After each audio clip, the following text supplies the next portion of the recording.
بسم الله الرحمن الرحيم داوديال كلنتي وعن oo wanaagsan ku soo dhawaada barnaamijka kulanka Kalson TV oo saacadahan kale aad kala socotaan telefishinka caalamiga ah ee Kalson TV داوديال barnaamijka ayaa waxa marti inoogu ah aqooyahan Sufyaan Sheekh Ahmed Sufyaan ku soo dhawow barnaamijka kulanka Kalson TV أعوذ بالله من الشيطان الرجيم بسم الله الرحمن الرحيم اللهم صل على محمد وعلى آله وأصحابه ومن تبعهم بإحسان إلى يوم الدين وريه أويس فودوي aad baad u mahadsantahay waxaan kaloo mahad celinayaa bahda Kalson TV waa dhow Sufyaan Sheekh Ahmed waa aqoonyahan Soomaaliyeed marka Sufyaan marka hore daawadayaasha Kalson TV bal marka hore isku sheeg Sufyaan waa nin ceegkee ah wariya Aways foodayaad baad u mahadsantahay aniga waxaan ahay nin Soomaaliyeed waxaan wax ku bartay wadanka Soomaaliya waxaan wax ku bartay wadanka Canada high school waxaan wax ku bartay dhowr jaamacadood kala duwan wadanka Mareykanka khaasatan jaamacadda ugu weyn ee dadku ay yaqaanaan oo la yiraahdo UCSD University of California San Diego waxaan wax ku bartay wadanka Spain University of Complutense takhasuskaygu wuxuu yahay xiriirka guud siyaasadda xiriirka guud ee caalamiga xalinta khilaafaadka caalamiga luqadaha sida Isbaanishka iyo Englishka waxbarashada waa sidaas Sufyaan sidaan la socono dhawaan wareysi aan ka qaadnay waxaad ku soo bandhigtay in calanka Soomaaliya uu markaasi leeyahay cilado kala duwan sidoo kale waxaad soo bandhigtay in astaanta qaranka ay leedahay calaamad Kiristiyaan ah marka ma jira wax falcelis ah oo kaaga yimid arintaas waa jira wax badan oo falcelis oo ka yimid waxa ka yimid falcelis ah taageerayaal fara badan iyo dad runtii arintaas ay xanuujisay khaasatan dadka aan haysan diinta islaamka marka maxaa kamid ah marka waxyaabihii falceliska ahaa oo lagu sameeyay ma jiraan hanjabaado iyo dhibaatooyin kale oo aad kala kulantay dadkaas intaan intaas u galin marka hore waxaan rabaa inaan dhageystayaalkeena mar kale aan xusuusiyo waxa ay tahay xaaladda calanka Soomaaliya maantay iyo astaanta qaranka calanka Soomaaliya wuxuu leeyahay saddex ciladood oo waaweyn oo aan rabno in shacabka Soomaaliyeed ay ku baraarugaan deetana loo bedelo cilada kood waxay tahay calanka Soomaaliyeed kama turjumo dhaqanka Soomaalida cilada labaad waxay tahay calanka Soomaaliyeed waa calan lagu caabudo diino kale sida diinta shayaadiinta sida diinta la yiraahdo Kabala ama sixirka sida diinta la Wicca lagu caabudo khaasatan xidigta dhexda uga jirta lagu caabudo waxa uu yahay mid kaleeto ma aha calan anagu aan samaysanay oo Soomaaliya samaysatay waa calan Talyaanigu sameeyay taariikhda ku cadaan saddexdaas sababood ayay ahayd ama ay tahay sababaha aan ku daba joogno calanka oo aan rabno maanta calanka Soomaaliyeed in lagu bedelo arintaasi dadka Soomaaliyeed runtii intooda badan aad bay u soo dhaweeyeen way ku baraarugeen way baareen markay baareen ku baraarugeen waxay noqotay dadkii inay taageero bixiyaan waxa kamida dadkaasi dad mutacalimiina waxa kamida dad aan shacabka Soomaaliyeed ku jiro dhinac walba leh arinta iyada ay marka waxay u kala qaybsantay saddex nooc dadka falceliska dadka ay keeneen ee ka yimid calanka qaybta koowaadi waxay tahay in ay baareen fahmeen taageerana nasiye oo runtii maanta aan aad uga mahad celinayno qaybta labaadi waa qayb ayagu aan ahayn islaam oo markii horeba ilaashanayay xidigtaas lagu caabudo shaydaanka ee dhexda ku jirta wax xidigta loo yaqaano ee shangeeska ee uu nabara Talyaanigu in loogu yeero xidig laakiin aan xidig aan ahayn wadada Soomaaliya absolutely wadada Soomaaliya waxay dadkaasi ay ku doodayaan inay tahay waxa kaliya ayaga Soomaalinimadii macnaha ama meesha ay ku leeyihiin maadaama dadkii kale uu islaam yahay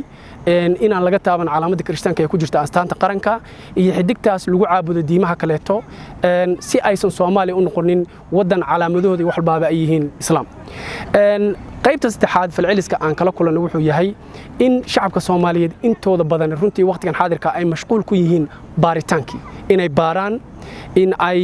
sameeyaan research inay ogaadaan maalinba maalinka dambeysana waxa sii badanaya taageerayaasha aan helin qaybtaasi waa qaybta calanka waa la ognahay taariikh ahaan calanka Soomaaliya inuusan samaynin Maxamed Cawaale Liibaan waxa sameeyay cadaankii Talyaaniga sameeyay waxay ku jirtaa 1989kii calaamadii uu Talyaanigu soo galiyay markii uu leeshiyay boqorkeenadiida uu ka soo galo Hoobiyo calaamadaas ay ku jirtaa calanka buluuga ee xidigta cadaanka dhexda kale waxaan ugu yeernay xidig dhexda kale laakiin Sufyaan haddaan ahna Soomaali xilligii ardayda dadka waxaa iskuulaadka loogu dhigi jiray in Cawaale uu sameeyay calanka Soomaaliya iyo taariikhdii uu sameeyay marka hadda adina waxa leedahay calankaasi waxa sameeyay ajaanib marka arintaas sidee ku xaqiijin kartaa arintaas runtii waa wax ugu fudud ee aan xaqiijinay waa wax ugu fudud ee shacabka Soomaaliyeed ay fahmeen hadii 1889 calanka Soomaaliya oo qayb ka astaantii Talyaanigu uu keenay Cawaale wuxuu dhashay 30 sano kadib waqtigaas taariikhda diidaysa aqliga diidaya in uu yahay qofkii sameeyay waxa kale oo aqligu uu diidaya in astaantaasi ay tahay astaan uu fakaray qof Soomaali waayo waa astaan calaamad shaydaan weeye wadamo kala isticmaala 1926 waxa samaystay wadanka Chile oo ilaa maanta ay calan u tahay ciidamadooda badda 1920kii waxa samaystay oo calan ka dhigtay ciidamada cirka ee Mareykanka oo ilaa maanta haysta waxa isticmaala dadka sixirka Kabbalah waxa isticmaala dadka sixirka Wiccas waxa isticmaala dadka la yiraahdo neo-pagans oo caabuda shayaadiinta geedaha qorraxda waxa caabuda waxa isticmaala dadka oo shayaadiinta caabuda shaydaanka la yiraahdo Ibliis caabuda waana xidigta ku dhex jirta calaamada xidigtu waxay leedahay laba nooc iyadoo kor u jeeda iyadoo hoos u jeeda labaduba waa calaamad diineed waa calaamad la mid ah calaamada sida anaga xidig bishu ay noogu tahay astaan islaam waa calaamad la mid ah sida crosska ama calaamada masiixiyiintu ay u tahay calaamad gaal ay u tahay marka qof Soomaaliya oo diinta islaamka haystaahi calaamada iyada oo cilmi leh laga yaabee inuusan qofku jaahil noqdo laakiin oo cilmigeed lihi ma fakari karo ma keeni karo taas waa mid taariikhduna waa diidaysa Cawaale inuu sameeyo 30 sano ka hor intuusan Cawaale imaamba intuusan dhalan ay calanka la sameeyay taariikhday ku cadda therefore lama dhigi karo Cawaale sameeyay laakiin marka dhinaca kale eegno 60kii sano ee Soomaaliya xornimada haysatay inta badan calanka Soomaaliya wuxuu ahaa calankii matalaya qarannimada Soomaaliya marka muddadaasi 60ka ah dadka Soomaaliyeed waxay ku jiro dad aqoon-yahaniin ah waa dad culumaa u diin ah ku jira waa dad islaam ah muddadaasi dadku maxaa miyaysan arkin waxa macnaha dhalinyarada hadda adigu sheegayso qaabkeesa kugu suurta gashay adiga iyo ragga kula shaqeeyaba aways aad baad u mahadsantahay runtii waxaan nasiib darro ah maanta su'aashaas inaan isweydiino waxay nasiib darro ku tahay 60ka sano ee aanu soo dhaafnay waynu sixirnay waxaan ahayn dad isticmaala calan nala ku sixray oo ujeedadiisu Talyaanigu markuu keenay ahayd inaan heeriyadii gumaysigu aanan weligan iska qaadin waxaan dhihi karnaa dadka Soomaaliyeed kuma aysan baraarugin waxa yareed aqoonta dadka calaamadahan iyo waxay u yaqaanaan aniga waxa ii gooni amaantay oo aan uga duwanahay shacabka Soomaaliyeed oo aan ku arka arintaani takhasuskayga cilmiga aniga aan soo bartay ayaa waxa ku jira diimaha waaweyn ee caalamka sidooda ugu waaweyn soo waxaan aqaanaa calaamad kasta oo ay diini leedahay waxaan soo bartay diin kasta sharciyadeeda iyo nidaamkeeda waxaan aqaanaa waxay u taagan yihiin waxaan ku qasbanahay مسؤوليتي سارنا أيتها هذا أنا ودني سومالي وإسلامه إن الشعب كسومالي كبرارجو وجندقو وحنا الله مهدي سمانتي إن دتك أنتوا ده بدني أي كبرارجين قاتين فهمين ديارنا ويهين إلا بدل عنك ومد مد اللباد دتك سومالي ده هي وحنا نقلوا مي أما أن هيسن ما أنت وحلنا ودني نمو إسلام نمو معناها دتك إنه وايشك تان إسلامنا نهاي لكن دين إسلامكو معها وحجايد جريء أما وحه جامية نلوشوا the day to day معها waxaan nolosheena iyo dhaqankeena iyo nidaamkeena iyo dawladeena hogaamiya waxa la yiraahdo qabyaalada qabiilku ceeb ma qabyaalad baa hogaamisa oo ah inaad wax ku bixiso ugu eexato ugu danayso ku jeclaato qof qabyaaladnimo inay tahay waxa la iloobo marka wadankii waxa la iloobo diintii annagu waxaan nahay group u taagan in ay arintaas bedelaan inay bedelaan waxa la yiraahdo 4.5 inay bedelaan waxa la nasab dhiman inay bedelaan calanka nalo ku sixray ee lagu caabudo shayaadiinta inay bedelaan calaamada kristaanka ee ku jirta astaanta qaranka groupka noocaasana waxaana noo saamaxay ama ii saamaxay waa ilaahay maadiis laakiin waxa ii saamaxay cilmiga aniga aan soo bartay iyo takhasuskayga inaan arko waxaan Sufyaan Sheekh Axmed calaamada ku jirta astaanta qaranka dad badan aniga aan la dooday aan baan la hadlay waxay sheegeen inay tahay islaam ama plus marka adiguna waxa leedahay waa calaamad Kristiyaana marka dadka doodaasi qaba oo Soomaaliyeed sidee arintaas ku qanci lahayd way fududahay runtii wax dhib badan maaha marka ugu horeysa waxa loo baahan yahay dadka Soomaalida inay fahmaan gaaladu waxay ka leeyihiin firqooyinkaasi qolo walba waxay leedahay calaamad gooniye calaamadda dadka Soomaalida intooda badan ay yaqaanaan ee ugu yeeran calaamadda gaalada waxa iska leh firqada la yiraahdo Catholic Church ama Catholic waxa la yiraahdo Soomaalidu u yaqaanaan ayaa iska leh waa calaamadda hoosta u dheer waa istilaab hoos u dheer groupkaas iska leh waxa jira diin kaleeto oo isla gaalada oo la yiraahdo Protestant waxa jira diin kaleeto isla gaalada oo la yiraahdo Orthodox Church waa qaybta waxa haysta Russia waxa ka madaxa Russia wadamadaas Belarusia wadamadaas ayay u badan tahay waxa la yiraahdo Protestantina waa wadamadan aan ugu yeerno Westernka oo Talyaanigu oo qayb weyn uga jiro oo Ingiriisku ku jiro oo Mareykanku ku jiro oo wadamadan Scandinavianka ku jiraan oo qaar ka mid ah Greek ku jiro waxa la yiraahdaa Protestant Catholicna waxa u badan wadamadaas Latin America oo ku hadla luqadda Isbaanishka iyo luqadda Latinka wadamada way ku kala jiraan marka calaamadda Soomaalidu ay yaqaanaan waa calaamadaas hoosta u dheer ee ah mid ay isticmaalaan kaniisadda la yiraahdo Catholic Church oo baabuhu uu xukumo Rome jooga Vatican City calaamadda ku jirta astaanteena qaranka waa mid ay isticmaalaan Protestantiga calaamadda isticmaalaan waxay ku jiraan calaamada wadanka sida Switzerland sida wadanka Greega sida wadanka Georgia sida wadanka Ingiriiska oo kaleeto waxay ku jirtaa khaasatan oo Soomaalidu ay yaqaanaano caanka dhanka Soomaalida hay'adda la yiraahdo Red Cross waa calaamadda ku dartaa oo kaleeto waxaan rabaa dadka Soomaaliyeed marka inaan ku sii wacyi geliyo calan ama astaani micna u taagan sidooda ma jiro calan iska yimid ma jiro astaan iska timid xisaabna ma aha waa wax u taagan micna u taagan khaasatan wadamadaas Westernka iyo caalamka intiisa badanba calan ama astaan marka la sameeyo waa inay u taagnaato ama diin ama dhaqan khaas oo wadanku leeyahay especially wadamada intooda badan hadday noqoto Hinduism hadday noqoto Shintoism hadday noqoto Taoism hadday noqoto kuwa kala duwan ee Christianity-ga hadday noqoto Jewish waa aragta wadanka Yahuud wixii Star of Davis calaamadii Nabi Daawud waa nabiga ay sheegtaan oo ay macnaha diin ahaan u sheegtaan iyo Nabi Muuse oo yiraahdaan asagan ka nimid marka wadan kasta ay calankiisa waxa ugu qoran diintooda ugu qoran xidigahan aad arkayso caalamka Westernka ugu qoran waa diin dadka islaamka ahi way ku qaldameen inay qaataan mana aha wax saxa marka sidaa daraadeed waxaan rabaa dadka Soomaalida oo sheego wax la yiraahdo plus ama ku dar calan lagu qoro calaamadda noogu taalna waa calaamadda khaas ahaan ay isticmaalaan diinta la yiraahdo Protestant oo badan wadamada Westernka oo uu sameeyay inuu yiraahdo Luther ayaa sameeyay oo fakaray Luther nin la yiraahdo dadka yaqaan diimaha bartay marka waa sidaas calaamadaasi ma ku dar waa calaamad gaalo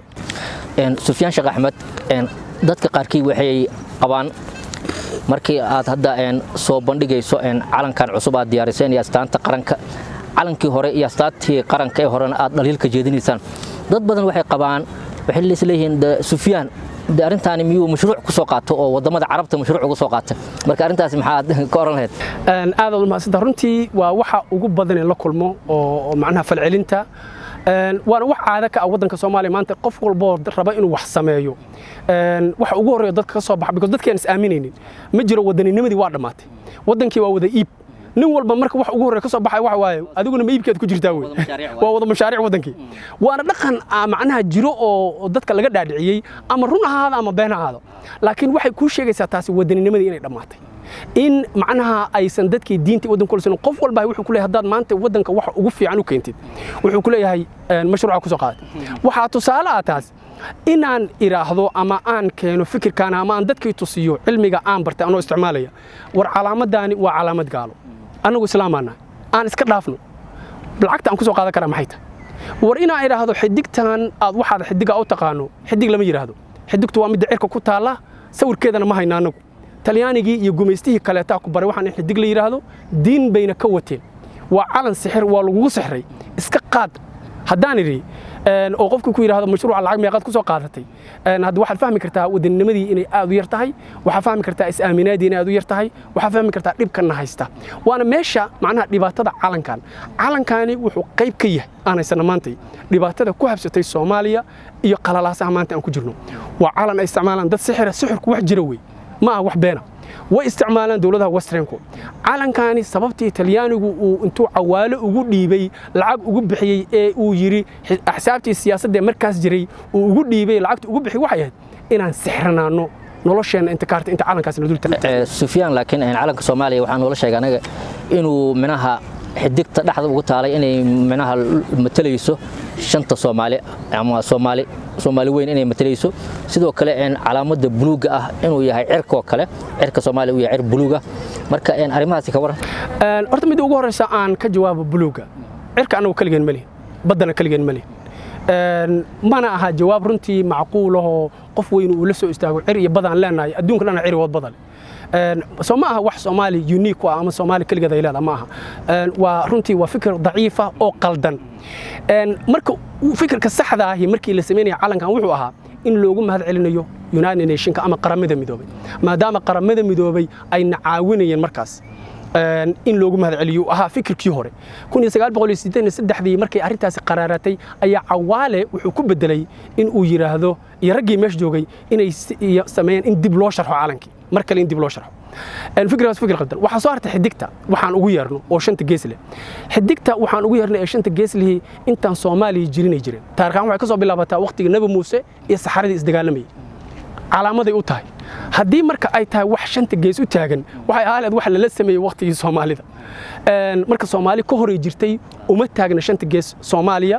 waa wax macnaha intana la ku sixray la ka dhaadhiciyay in micnaheedu uu sidaas yahay oo nala ku qasbay inaan qaadano maadaama dadku uusan diin aqoonin intooda badan maadaama caalamka aanan aqoonin maadaama aan sophistication kaas aanan lahayn wixii sidaas aan ku sharxay marka xidigna ma aha waxaan shanta gees leh xidig ma xidig samaday ku taala umana taagna Soomaaliya shantan gees waxay jirtay kumaankum sano ka hor Soomaaliya ayaa la loo isticmaalay shaydaan in lagu caabudo iyo in oo sixir lagu sameeyo iyo ayaa loo isticmaalay calanka Soomaaliya wax Soomaalinimo ah kama turjumayo ma leedahay in hala kaatay qofkii Soomaaliya ii sheegi lahaa campaign-kan waxaan ku jirnaa almost wax waa 5 bilood bishan aan ku jirnaa ilaa maantay ma hayno qof Soomaali oo intuu istaagay ka noo sheegay calankan buluuga ah shan geeskaasi dhexda uga jiro wax Soomaalinimo uu ka taagan yahay in hala kaatay ma jirto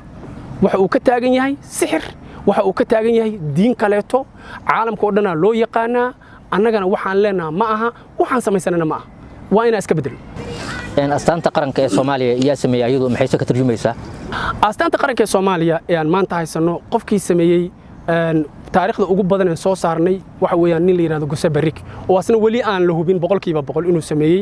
laakiin wuxuu ahaa nin artist ah ama farshaxana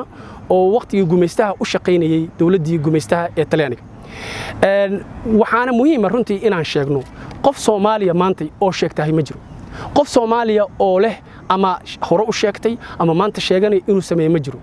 waxaana cajiib runtii oo rabaa dadka Soomaalida ku baraarugwan sameynta astaanta qaranka iyo sameynta calanka waxa horeeyay sameynta astaanta qaranka in lagu baraaruganaba astaanta qaranku way ka horeysay sameynteedu calankuna wuxuu ku dhex jira astaanta qaranka sidee bay marka macquul ku tahay wax samaysnaa oo hore loo sameeyay in wax gadaal laga sameeyay la yiraahdo ninkaana sameeyay to horena uusan sheega karin tadamana uu sheeganayo waa arinaan macnaha xataa aqliga galini way logic ma marka astaanta qaranka ciladaha ugu waaweyn oo ku jira ka sokow in nin gaali uu sameeyay ciladaha ugu waaweyn oo ku jira waxa ku jira saliibka iyo dusha uga jira calaamadii Kirishtaanka ee midda ugu caansan caalamka Kirishtaanka calaamadaha isticmaalaan waxa ugu caansan mid la yiraahdo Greek Christian Cross ama calaamada istilaabka ee Afrika gees la simanta ayaa ugu caansan ayadiya ku jirto meesha hoose ee halku dhiga wadanka loogu qoro caalamka dhan halku dhigu leeyahay wadankeena anaga waxaan ku qornay cadaalad iyo midnimo malaha waxba kuma yaalaan labadaas ciladooda ugu waaweyn gaala sameeyay waa diin ayaa lagu caabudaa midda kale waxaan rabaa shacabka Soomaaliyeed ku baraarugaan marka dad kale waa ku dar ha ku laabteen calankii Talyaanigu markii uu gumaysanay Soomaaliya u saarna calankii Talyaaniga markii Soomaaliya uu gumaysanayay ama uu rabay inuu gumaystay meeshan uu joogo calankii Talyaaniga uu watay dib ugu laabtaan iyadaas laftirkeeda dush ayaa ku dhex qoran calanka Talyaaniguna balaasmi ka wada waa maya waa calaamadoodii waa diintoodii ayadiya meeshan lagu dhig marka sidaa way marka waxa jirta inaad soo bandhigteen calan cusub iyo astaan cusub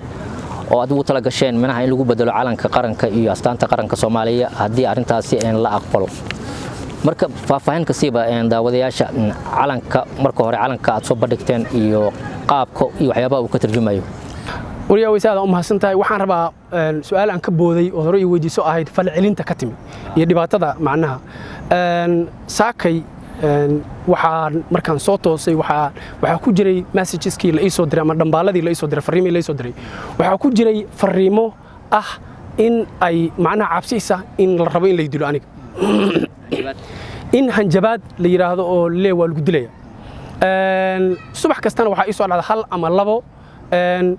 waxaa ilaahay mahadiisa macnaha taageerada ii soo dhacda ka badan oo inta taageerada aan helaa ka badan marka dadka Soomaalida ahi runtii waxay ka sara mareen ama ay ka fiicnaadeen hankii aan ka qabno ahaa arrintan inay fahmi doonaan goos arrintan saan horeba kugu sheegaba ama idaacada kale u sheegay waxaan aaminsanayn inuu qaado doonto runtii waqti dheer in aan tagno meesha maanta aan joogno fahamka macnaha dadku ay maanta leeyihiin inaan tagno arrintaas waxay keentay marka runtii in macnaha dadka qaarkood ay nacabsiiyaan dadka qaarkood ay noo dhaartaan waxa ugu badan maanta ee difaacanaya calanka Soomaaliya istaanta Soomaaliya dadka ugu xoog badan dadka ugu xanaaqa badani waa dad diinta islaamka ka baxay dooddooduna waxay tahay oo aan helno messageski iyo waxay noo soo direen qaaraan ku tusay adiga hadda intaanaan waraysiga aanan bilaabin oo ay leeyihiin anagu diintaan kuma jirnabe calanka noo daaya waayo calanka wali waxaan ka fiirsanaynaa anagu diinteeni macnaha diinteeni markay leen wax ka wadaan diintii gaalada iyo diimaha kale hoystaan marka waxaan rabnaa shacabka Soomaaliya inaan u sheegno mar kale ama ay la socdaan calanka buluuga ee shangeeska dhexda ku leh ee shangeesku uu cad yahay waa calan diimeed waxa lagu caabudaa afar diimood oo kala duwan diinta koowaad waxa la yiraahdaa Satanism ama shaydaanka Ibliis diinta labaad waxa la yiraahdaa Wicca waa sixir diinta saddexaad waxa la yiraahdaa Neo-paganism waa dadka paganiska hoon cawaanta aan diinta lahayn diinta afaraadna waxa la yiraahdaa Kabbalah magic waxa isticmaala Yuhuudda khaasatan marka ay rabaan inay dagaalamaan sixirka ay ku dagaalamaan way marka dadka Soomaaliya waxaan rabaa inuu fahmaan aan u soo laabta marka calanka annaga aan sameynay oo aan rabnay inaan ku bedelno iyo astaanta qaranku sameynay waxaan rabaa inaan marka ugu horeysa aan sii bixiyo ogeysiis shacabka Soomaaliyeed calanka annaga wax qorsheenu wuxuu yahay ama goolkan uu yahay horta calanka in la bedelo astaantan in la bedelo that is objective-ka annaga aan wadano u yahay waxaan dad mutacallimiin waxaan soo bartay baaritaankan aniga waxaan ku jiraa personally 20 sano inaan ogaado waxaan baaro research sameeyo meeshay dadka sheegta ku dhasheen cilmigii ay soo barteen waxay ka shaqeey jireen Talyaanigii dadkii Soomaalida ahaa maalinta Talyaanigu wadanka uu ka baxayo macnaha xornimada aan qaadanay waxa u register garaysnaa ama u qornaa Talyaaniga 40,000 oo masiixiyiin oo Soomaaliya 40,000 oo masiixiyiin oo Soomaaliya oo ah dad ay diintii ka bedeleen Siyaad Barre Allah u naxariisto wuxuu ahaa madaxweynihii hore Soomaaliya 1969 markuu xilka uu la wareegay 1970 wuxuu soo rogay wareegta madaxweyne markii uu arkay wadanku sidoo dhibaatadu ay tahay iyo diintii in laga sii baxayo gaalada wali joogan dadkii la sii gaalaysiinayo 1970 wuxuu soo rogay wareegtada 1970 wuxuu ku qoray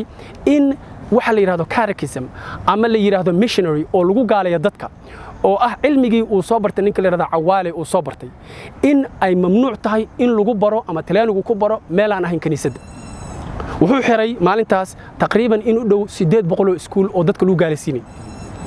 73 wuxuu sidoo kale soo saaray wareegta madaxweyne oo ah in kaniisadaha intooda badan ama cilmigaas la yiraahdo catechism ama diinta gaalada inaan qof Soomaaliya la gaalaysiin karin inay mamnuuc tahay 1973 wuxuu kaloo la wareegay oo dawladda Soomaaliya ay dib u la wareegtay dhammaan kaniisadihii intaan ka ahayn dhowr xabo oo ku uga weynaa Siyaad Barre waxaan dhihi karnaa marka taariikhdu waxay sheegaysaa maaha aniga waxaan leeyahay taariikhdu waxay sheegaysaa in uu ka badbaadiyo wadankeena in uu noqdo sida wadamada Masar oo kaleeto sida wadamada Liibiya oo kaleeto oo ah in ay ku nool yihiin dad badan oo gaala amaantay oo u dooday xuquuqdooda oo aan la dhigi karin wadankaasi ma aha islaam 100% anna waxaan leeyahay islaam 100% creditkaas ama amaantaas waxa wax kule ilaah baa iska leh laakiin waxa wax kule oo sabab ahaa Maxamed Siyaad Barre madaxweynihii hore Soomaaliya dadkii iyaga ahaa dib ay ugu soo laabteen diintii markii macnaha gaaladii ay iska baxeen oo wax diintii baray waayeen ilaa markii hore sandareerta lacag ku qaadanayeen dib ay ugu soo laabteen diintii islaamka ay ugu soo laabteen intooda badanba ina waa iska tagtay ina waa ku dhimatay laakiin intooda badan waa ku soo laabtay which means macnaheedu taas wuxuu yahay maanta ma jirto dad Soomaaliya hadda waxaan qaxootiyalka loo qaado oo la soo gaaliyo maahane ma jiraan dad Soomaaliya oo u taagan oo gaalaa oo la yaqaano oo urursan oo isku duuban oo kaniisada waxooda taa ma jiraan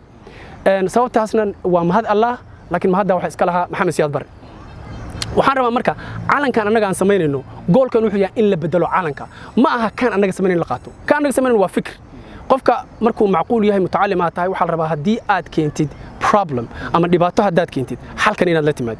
xalkii aan la nimid annaga waa calankan hadda aan soo saarnay calankaasi waa wuxuu leeyahay midab blue ah buluugaasi waa blue ka tiqsan kan Soomaaliga hadda ay haysato wuxuu leeyahay labadii midab oo rasuulku u isticmaalay oo ahaa cadaan iyo madow waxa ku yaala Allah baa dhexda uga qoran wuxuu leeyahay 6 xidigood xidig aan ugu magac darnay xidigta oo midaynta iyo shantii Soomaaliya 5 xidigood aan ugu darnay xidigahaasi way ka duwan yihiin midda shanta gees oo ku qoran calanka waa ka duwan yihiin waxaan u sameynay macnaha qaab kaleeto oo aan calamo kaleeto iyo cid kaleeto iyo caalam kaleeto nala wadaaga uusan jirin waa 6 xidigood mid weyn oo Allah dhexda uga qoran tahay oo bisha ku dhex jirta iyo 5 xidigood oo ku wareegsan oo aan ugu talagalnay taariikhda shanta Soomaaliya ujeedadan 5 xidigood soo qaadana waxay tahay in aysan marnaba luminin waxa la yiraahdo shanta Soomaaliya sheegashadeeda because annagu waxaan rabnaa jiilba jiilku uu ka dambeeyo ilaa shanta Soomaaliya isku timaado inaan wadno sheegashadaas muhiim ay noqotaa runtii calankan hadda aan samaynay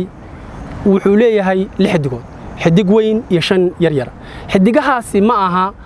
waa ugu yareynaa xidig maadaama luqadii Soomaaliga ay noqotay laakiin waa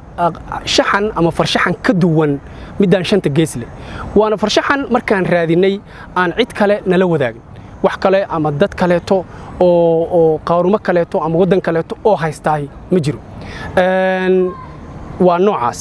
waxaan qaadanay Allah waxaan qaadanay midabka cadaanka iyo midabka madowga oo aan ka soo xiganayno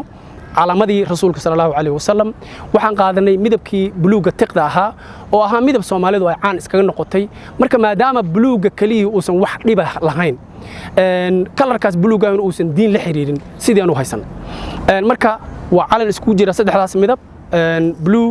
cadaan iyo madow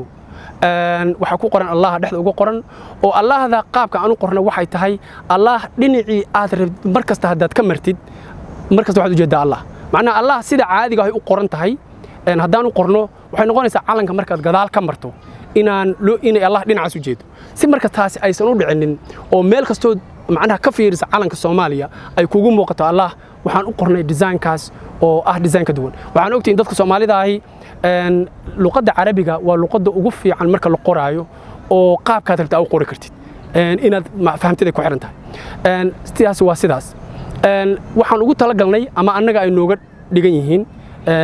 in buluugu uu yahay maadaama macnaha wax Soomaalidu iska qabsatay uu yahay inaan sidiisa hore ku hayno macnaha waxa hadaysan ahayn wax muhiim ah oo aan ku qasbanaa inaan bedelno marna inaan bedelo calanka cadaanka iyo madowgu waa laba calan oo diin ah laakiin macnaha goonida oo ka soo dambeeyay intaas oo nooleeyay wuxuu yahay cadaanku inuu yahay purity ama nadiif ama iimaan ama uu ka turjumayo waxa kaliya ee caanka ku nahay anagu caalamka maantay oo ayna wadanka iskugu dhow marka la yiraahdo midab marka la yiraahdo luqad marka la yiraahdo diin wadanka kaliya ee caalamka ee hal ah oo nahay ay u taagan tahay cadaankaas u taagan yahay astaanta qaranka waxaan u design gareynaa ama aanu farshaxanka u sameynay calankii ay dhexda ka gelinay astaanta qaranka meeshii ay ku jirtay shanta calaamadood ee kristaanka ah waxaan ka dhignay shan xidigood waxa dusha ka saaran 5 kaleeto Soomaaliya waxay leedahay taariikh cajiib ah oo boqortooyooyin hore oo fara badan ay soo mareen taariikhda Soomaaliya kama bilaabato 1960kii sida uu noo sheegay gumeystihii dadkii la shaqeynayna ay noo qoreen waa khalad fikirkaas taariikhda Soomaaliya waxay ka bilaabataa qarnigii 7 Soomaaliya waxa ku yaala masaajidkii ugu weyn ee Afrika oo ah masaajidka hadda Zeylac ku yaala Soomaaliya waa wadankii koowaad ee Afrikaana ee diyaarado lagu soo weeraray ee ka adkaatay Soomaaliya waa wadan koowaad ee Afrikaana ee laba mar inta ciidan European oo hubaysan intuu soo weeraray iska difaaco oo jabiyay waa ciidanka Boortaqiiska oo ay jabiyeen boqortooyadii Ujuuraan iyo boqortooyadii Hiraab laba mar oo kala duwan marka taariikhda aan dib ugu laabanay 5 xidigood oo u taagan boqortooyooyinkii hore ee Soomaaliya iyo 5 xidigood oo u taagan shanta Soomaaliya oo ah xidigahan ka duwan macnaha qaabkan ka duwan hadda aan design kareyna astaanta qaranka waxa dib uga sii yaala oo caan ku nahay badda dheer waxa ku yaala daruurtii hirkii iyo caradii isku dhagan ayaa ku yaala waxa ku yaala waxaan ku sameynaa markabkaasi wuxuu tusaale u yahay laba micno leeyahay micnaha koowaad oo ah inaan leenahay khayraad fara badan oo badana ku jiro caalamka marka la cabiro maantay wadanka Afrikaanka ah ama wadamada intooda badan inta nala badeega ama nala midka siday badeenu u daahan tahay ama khayraadka ku jira wadan ku jira waa yarta markabka markaan meesha dhigno waxaan ka wadnaa in uu yahay wax u taagan khayraadkaas ku jira waxa kale oo muhiim ah orna shacabka inaan u sheegno qof kasta ama dawlad kasta oo dhisan tahay waxay ku qasban tahay inay awoodda ciidanka ugu horeeyay ay dhisaysahay inuu noqdo ugu xoog badan inuu noqdo ciidamada difaaca badda ama naval powers inay sameeyaan labadaas macno noolay waa ka Sufyaan Sheekh Axmed laakiin dad badan waxa is weydiinayaan wadankeena Soomaaliya xilligan sida aan la socono waa burbursan yahay inta badan dhinaca dhaqaalaha amniga iyo dhibaatooyin badan ka jiro marka waxay leeyihiin Sufyaan iyo aqoon-yahanada la midka ah maxay isugu mashquuliyeen ama ay waqtigooda iyo hantidooda ugu lumiyeen in la bedelo calankii Soomaaliya iyo astaantii qaranka amba calan cusub ay keenaan oo ay hadlayaan maxay uga dooran waayeen in arrimaha kale ay wax uga qabtaan oo ama uga doortaan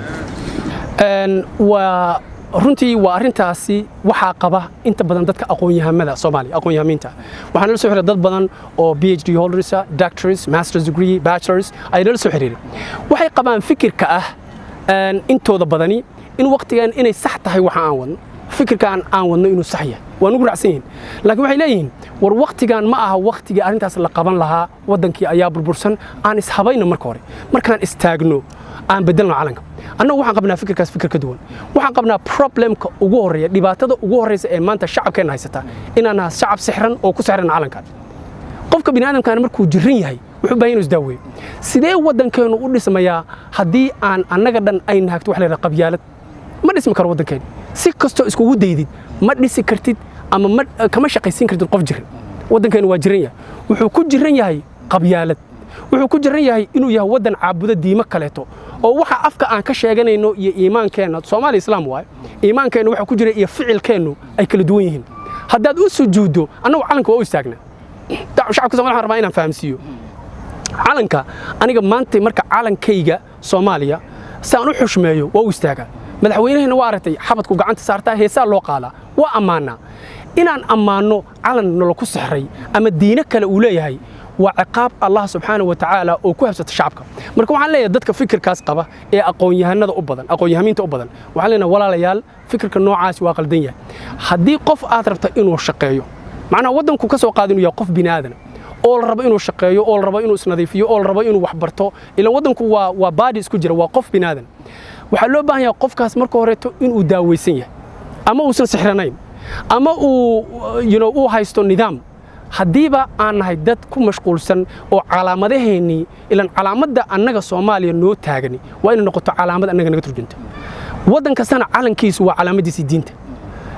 haddii marka aad u heesaysoon u hoganayno wadan macnaha calan shaydaan lagu caabudo calan lagu sixir nalo ku sixray calan musaxariin ay leeyihiin haddaan u hoganayno sidee ma wadan ku dhisa karna ma dawladihiina soo maray runtii waxa ku jira qaar ammaan badan leh ayaa ku jira waana joojin waan wadanka waxaan ka bixin laanahay dagaal sokeeye waxaan ka bixin laanahay musuqmaasuq waxaan ka bixin laanahay inaan caabudno ama aan ka dambayno wadamada shisheeye waa aragtay hadda madaxdeena waxaa laga yaabaa wasiirka maanta marka ugu horeyso nin ajnabi uu yimaado oo soo agstaago sawirka ugu horeyso gelinaa ninka ajnabiga ah wey macnaha waxaad moodaa somehow psychologically macnaha psyche inay naga dhaadhacsan tahaba dadkan inay waxna dheer yihiin waana runtii calanka iyo sixirka noo haysta weeye macnaha waxaa la rabaa inaad shacabkaaga marka uu nin qaramada midoobe ku yimaado ama wasiir hebel dawlad kale ku yimaado oo inaad tan shacabkaaga soo tuntay banaanka waa u keenay dawladdan adaa u taliya Sufyaan laakiin adiga ku xil saaray oo waxa jira rag aqoon-yahan oo arintan ka dhashatay shakhsi ahaan markaan ka hadalno waa su'aal runtii aad muhiim u ah anagu waxaan nahay koox isku tagtay waxaan nahay koox Soomaali oo aqoon-yahanna markaan isku tagnana waxaan sameynay inaan dooranno qofna hogaamiya qofkii loo doortay ayaan anigu marka haddaad eegto muddadii aad hawshan ku guda jirtay taageeradan lidin muujiyay ma tahay mid macnaha diilo iyo kalsooni idin gelinaysa in hawsha sii wadaan absolutely I'm very very happy macnaha runtii aadaan ugu faraxsanahay in aan Soomaali ahay because annaga markii hore oo bilaabayna qorshahan waxaan ugu jirtay runtii fikir ah inay runtii aad u adkaanayso inaan ka dhaaleen inuu nagu qaadanayso meesha maanta aan taaganahay waxaan aaminsanahay inuu qaadanayso 2 sano 3 sano inaan ku tagno meesha aan joogno 5 bilood meeshaan hadda ku joogno waxaan aaminsanahay inay nagu qaadanayso 2 sano 3 sano waxaan aaminsanayn inay dhibaatooyin badan nagala kulmayaan waxaan aaminsanayn dadku in ay na dhagaxyeynayaan ila wadad sixirani waxaan jabaad ah oo micnaha aad la kulantay muddada hawshan ku jirta way jiraan waana la hanjabay waana la caayay wax walba aan ku sanbeeyana la ka sheegay laakiin waxaasi marka loo fiiriyo wixii anagu aan malaynayn in uu dhacayaan wax la xusi kara xataa ma waxaan kaloo runtii aad iyo aad ugu faraxsanahay dhalinyarada Soomaaliyeed jiilka wax bartay especially dadka wax ku bartay Muqdisho oo aan islaha dadkaas way adagtaas looga dhaadhiyo iyo Muqdisho kala dhigna Soomaaliya oo dhan wax ku bartay taageerada ugu badan maantay waxaan ka helnaa ragga dadka degan Boosaaso group jooga Muqdisho iyo Kismaayo waa dadka ugu badan xogaa gaalkacay sidoo kale laakiin macnaha taas waxay ku tunaysaa shacabka Soomaaliyeed inay fahmeen arkeen arintan iyada waxa dhacda maantay in aan socdo wadada socdo la qabto gacanta la qabto Sufyaan Sheekh Axmed adiga ma khayrallaah ku siiyay duceeyo wax kalena maaha because shacabka ku baraarugay soo taageerada aan haysano aad u badantay alxamdulillah laakiin shakhsiyaad waxa jira ku hanjabay marka hanjabaadaasi ma tahay mid ku cabsi gelinaysa hawshii aad wadana hakad gelin karto maya waxaan aaminsanahay runtii maalintii doorashada markaan galeynay oo aan isku nimid waxaan ogeyn khatarta ay leedahay waxaan ka fakarnay dhibaatooyinka ka imaan kara arintaas iyadaahi of course marka lagu soo weeraro inta lagu yiraahdo ama lagu yimaado ama qofka telefoon ku soo diro ku yiraahdo naftan ka jaray caawa ku dilaya qof aan cabsanayna ma jiro waxoogaa waa dareemaysaa cabsi waa dareemaysaa laakiin ma aha mid inaha la ekaatee joojinaysa hididilada iyo danta aan u rabno inaan u sameeyno qarankeena Soomaaliyeed oo aan marka ugu horeysa difaacno diinteena kadibna dalkeena aan difaacno waxaan rabaa shacabka Soomaaliyeed inaan u sheego si aad dalkaaga u difaacato marka hore diintaada difaac marka ugu dambeyn Sufyaan Sheekh Axmed adigu aad u mahadsan maxaa tala ah oo u soo jeedin lahayd si aad guul u gaartaan hawshan aad wadaan uriye aways fooda aad baad u mahadsan tahay runtii waxa kaliya oo codsanayna waxay tahay shacabka Soomaaliyeed inay sameeyaan baaritaan hadii waxaan waraysigan ama waraysada la mid ah aan bixinay aad daawataan waxaan rajaynayaa shacabka Soomaaliyeed inay iyagu baaritaan sameeyaan war waxaan aan ku sheegayna baar xidigta waxa la yiraahdo ee shanta gees leh baar Google garee Wikipedia ka raadi Britannica ka raadi weydii dadka baar adiga calaamada Kristaanka ee leeyahay Greek Christian Cross ee ku jirta astaanta qaranka meeshada kore baar mata calaamad Kristaana mise waa ku dar isweydii ku dar maxaa loogu qoray astaan qaran yaa noogu qoray ku dar isweydii su'aalaha war calanka astaanta qaranka yaa sameeyay horta xagee nooga timi baro hadhiin 60 sano soo jiray 70 soo jiray inaa wajadna aabaana wadankan uma shaqeynayso aniga noo shaqeynayso waxaan baar maanta waxa la fursad mana aha wax diina wax la bedeli karo way waxaan rabaa shacabka Soomaaliyeed especially dadka dhalinyarada mutacallimiinta dadkii tagay hadda waa tageen odayaasha iyo waxaas way adagtaas looga dhaarciyo laakiin dadka dhalinyarada ee madaxooda furan yahay ee maanta ku nool caalam ka duwan caalamkii aniga iyo ragga ila midihii aan ku noolayn markaan yaray ku nool caalam ka duwan oo informationka adiga aad rabto telefoonka uu ka xiga bis waxaan leeyahay baar arintaas waxaan leeyahay ku baraaruga maalinta ku baraarugtaana waxaan rabaa inaad ka qayb noqotaan ama shacabka Soomaaliyeed ay ka qayb noqdaan ololahan aan ku wadno in lagu bedelo calanka taageera kooxdeena magaceeda waxa la yiraahdaa tala ku nool waxaan rabnaa taageerada shacabka Soomaaliyeed waa haysanaa in badan laakiin waxaan rabnaa inay sii socoto waxaan kaloo ka codsanayaa madaxda shacabka Soomaaliyeed waxay haystaan fursad dahabi waxay haystaan waqti dahabiya waxay u dhaarteen wadankooda inay u adeegaan waxay u dhaarteen inay difaacaan diintooda waxaan ka codsanaynaa arintaas iyada waan soo wadnaa waxaan rabnaa inaan keeno baarlamaanka markaan keeno intaanaan keenin inay sii fiiriyaan ka sii doodaan diyaar noo sii ahaadaan waana maasanta aad iyo aad ayuu mahadsan yahay kaasi waxa uu ahaa Sufyaan Sheekh Axmed oo markaasi hormuud u ah koox lagu magacaabo tala wadaag oo markaasi ku guda jira howlo la xiriira sidii isbedel looga sameyn lahaa dalka Soomaaliya gaar ahaan dhinaca calanka iyo astaanta qaranka Sufyaan waxa uu marti ku ahaa barnaamijka kulanka Kalson TV waxaana barnaamijka soo jeedinaya anigoo ah Aweys Maxamed Nuur Aweys Fudey